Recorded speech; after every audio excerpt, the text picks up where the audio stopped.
The Railway Series, Book 1, The Three Railway Engines, by the Reverend W. Awdry. Edward's Day Out. Once upon a time there was a little engine called Edward. He lived in a shed with 5 other engines. They were all bigger than Edward and boasted about it. "The driver won't choose you again," they said. "He wants big, strong engines like us." Edward had not been out for a long time. He began to feel sad. Just then, the driver and fireman came along to start work. The driver looked at Edward. "Why are you sad?" he asked. "Would you like to come out today?" "Yes, please," said Edward. So the fireman lit the fire and made a nice lot of steam. Then the driver pulled the lever, and Edward puffed away. "Beep, beep," he whistled. "Look at me now." The others were very cross at being left behind. Away went Edward to get some coaches. "Be careful, Edward," said the coaches. "Don't bump and bang us like the other engines do." So Edward came up to the coaches very, very gently, and the shunter fastened the coupling. "Thank you, Edward," said the coaches. "That was kind. We are glad you are taking us today." Then they went to the station, where the people were waiting.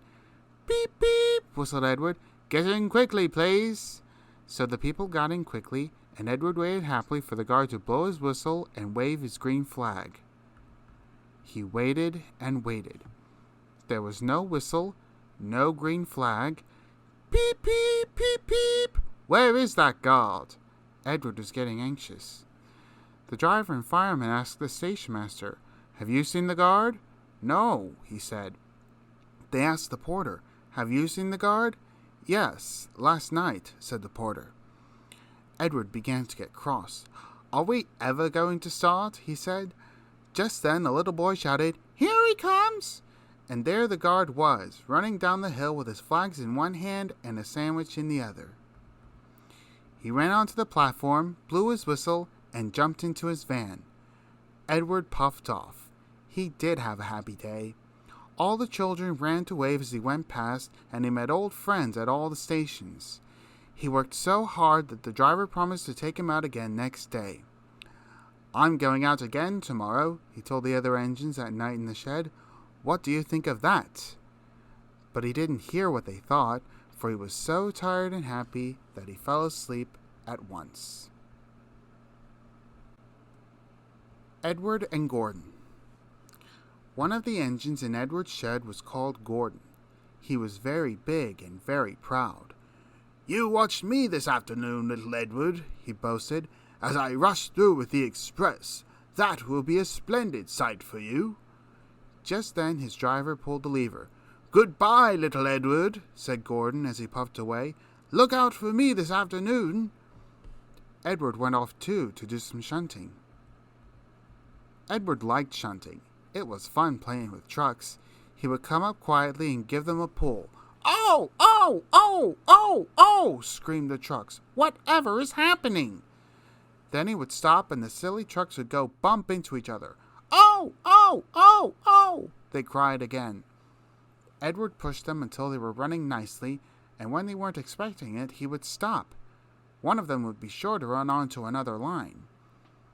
Edward played till there were no more trucks. Then he stopped to rest. Presently he heard a whistle. Gordon came puffing along very slowly and very crossly. Instead of nice shining coaches, he was pulling a lot of very dirty coal trucks. "A goods train, a goods train, a goods train," he grumbled. "The shame of it, the shame of it, the shame of it." He went slowly through, with the trucks clattering and banging behind him. Edward laughed and went to find some more trucks. Soon afterwards a porter came and spoke to his driver. "Gordon can't get up the hill. Will you take Edward and push him, please?" They found Gordon halfway up the hill and very cross. His driver and fireman were talking to him severely. "You're not trying," they told him. "I can't do it," said Gordon. "The noisy trucks hold an engine back so. If they were coaches now, clean, sensible things that come quietly, that would be different." Edward's driver came up. "We've come to push," he said. "No use at all," said Gordon. "You wait and see," said Edward's driver. They brought the train back to the bottom of the hill. Edward came up behind the brake van, ready to push. "Peep, peep! I'm ready," said Edward. "Boop, boop! No good," grumbled Gordon. The guard blew his whistle, and they pulled and pushed as hard as they could. "I can't do it! I can't do it! I can't do it!" puffed Gordon. "I will do it! I will do it! I will do it!" puffed Edward. "I can't do it! I will do it! I can't do it! I will do it! I can't do it! I will do it!" they puffed together. Edward pushed and puffed and puffed and pushed as hard as ever he could, and almost before he realized it, Gordon found himself at the top of the hill. "I've done it! I've done it! I've done it!" he said proudly, and forgot all about Edward pushing behind. He didn't wait to say thank you, but ran on so fast that he passed 2 stations before his driver could make him stop. Edward had pushed so hard that when he got to the top, he was out of breath. Gordon ran on so fast that Edward was left behind. The guard waved and waved, but Edward couldn't catch up. He ran on to the next station, and there the driver and fireman said they were very pleased with him. The fireman gave him a nice long drink of water, and the driver said, "I'll get out my paint tomorrow and give you a beautiful new coat of blue with red stripes. Then you'll be the smartest engine in the shed." The Sad Story of Henry. Once an engine attached to a train was afraid of a few drops of rain. It went into a tunnel and squeaked through its funnel and never came out again. The engine's name was Henry. His driver and fireman argued with him, but he would not move. "The rain will spoil my lovely green paint and red stripes," he said. The guard blew his whistle till he had no more breath and waved his flags till his arms ached, but Henry still stayed in the tunnel and blew steam at him. "I am not going to spoil my lovely green paint and red stripes for you," he said rudely. The passengers came and argued too, but Henry would not move. A fat director who was on the train told the guard to get a rope. "We will pull you out," he said, but Henry only blew steam at him and made him wet. They hooked the rope on and all pulled, except the fat director. "My doctor has forbidden me to pull," he said. They pulled and pulled and pulled, but still Henry stayed in the tunnel. Then they tried pushing from the other end. The fat director said, "1, 2, 3, push!" but did not help. "My doctor has forbidden me to push," he said. They pushed and pushed and pushed, but still Henry stayed in the tunnel. At last another train came. The guard waved his red flag and stopped it. The 2 engine drivers, the 2 firemen, and the 2 guards went and argued with Henry. "Look, it has stopped raining," they said. "Yes, but it will begin again soon," said Henry. "And what will become of my green paint with red stripes then?" So they brought the other engine up, and it pushed and puffed and puffed and pushed as hard as ever it could, but still Henry stayed in the tunnel. So they gave it up.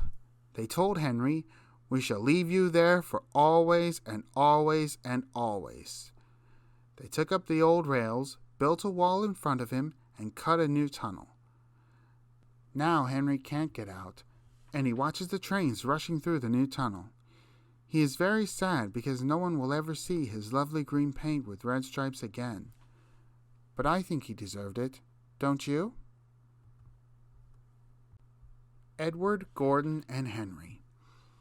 Edward and Gordon often went through the tunnel where Henry was shut up. Edward would say, "Peep, peep, hello," and Gordon would say, "Boop, boop, boop, serves you right." Poor Henry had no steam to answer. His fire had gone out. Soot and dirt from the tunnel roof had spoilt his lovely green paint and red stripes. He was cold and unhappy, and wanted to come out and pull trains too. Gordon always pulled the express. He was proud of being the only engine strong enough to do it. There were many heavy coaches, full of important people like the fat director who had punished Henry. Gordon was seeing how fast he could go. "Hurry, hurry, hurry," he panted. "Trickety-trock, trickety-trock, trickety-trock," said the coaches. Gordon could see Henry's tunnel in front. In a minute, he thought, I'll poop, poop, poop at Henry and rush through and out into the open again.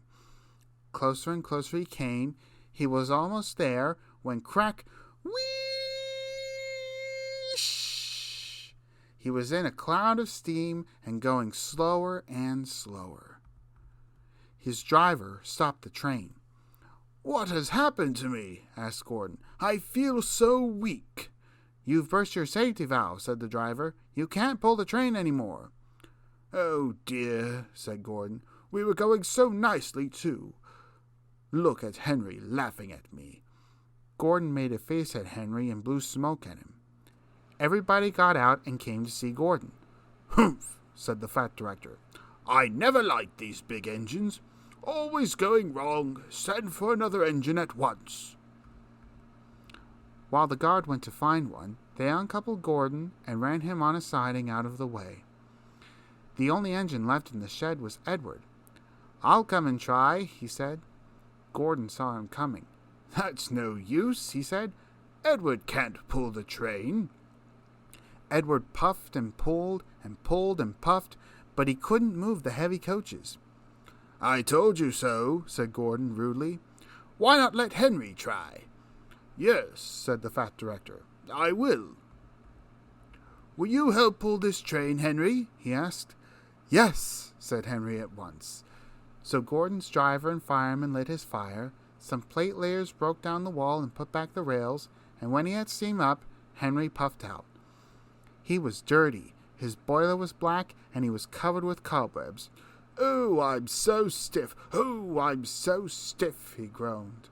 You'd better have a run to ease your joints and find a turntable, said the fat director kindly. Henry came back feeling better, and they put him in front. Beep, beep, said Edward. I'm ready. Beep, beep, beep, said Henry. So am I. Pull hard, pull hard, pull hard, puffed Edward. We'll do it, we'll do it, we'll do it, puffed Henry. Pull hard, we'll do it, pull hard, we'll do it, pull hard, we'll do it, they puffed together. The heavy coaches jerked and began to move, slowly at first, then faster and faster. We've done it together, we've done it together, we've done it together, said Edward and Henry. You've done it, hooray, you've done it, hooray, you've done it, hooray, sang the coaches. All the passengers were excited. The fat director leaned out of the window to wave to Edward and Henry. But the train was going so fast that his hat blew off into a field, where a goat ate it for his tea. They never stopped till they came to the big station at the end of the line. The passengers all got out and said thank you, and the fat director promised Henry a new coat of paint. Would you like blue and red? Yes, please, said Henry. Then I'll be like Edward. Edward and Henry went home quietly, and on their way they helped Gordon back to the shed. All three engines are now great friends. Wasn't Henry pleased when he had his new coat? He is very proud of it, as all good engines are, but he doesn't mind the rain now, because he knows that the best way to keep his paint nice is not to run into tunnels, but to ask his driver to rub him down when the day's work is over.